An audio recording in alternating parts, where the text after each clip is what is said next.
I think that this entire emphasis on masters and masterpieces and stars is calculated to produce canons that are narrow and exclusive, and they actually do not correspond to our real experience of the diversity of the art world.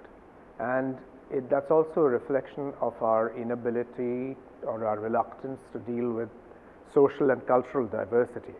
So I'm extremely suspicious of tightly constructed canons built around masters. And in fact, the wall behind us is an argument for breaking hierarchies. So if you notice, at the center is Raza, but all around him, surrounding him and giving him multiple contexts and drawing him into other narratives, you will find work by K.G. Subramanian, who was drawing on toys. These are masters, you might say. But then there's an anonymous Kalighat artist there. There's work from the Mithila region. There's work by Badri Narayan.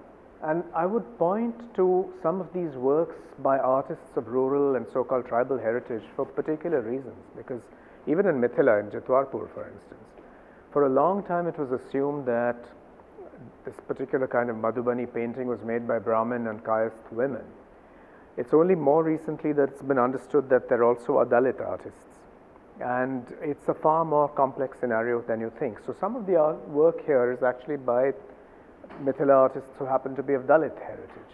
So I really wanted to produce this collision and then to see how all of this could be part of a larger tapestry. Likewise, we have work there by artists from the Oraon community, long classified as a tribe.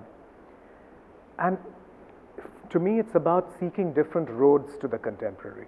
And there's no single way of defining what is contemporary in cultural production.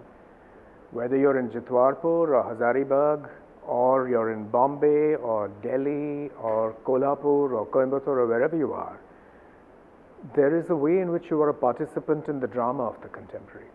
So the idea that only Metropolitan Academy trained Anglophone artists can be stars or can be masters is completely mistaken. So art to me is also a way in which we can think through new imaginaries. We can think about cultural transformation. We can think about social change, not in the way of ideology or sloganeering, but just by embodying this change. So to me, a wall like this, if you really see how it's put together, you just see that it brings into a completely new kind of coalition and arrangement artists who start from very, very different social, cultural, and aesthetic perspectives.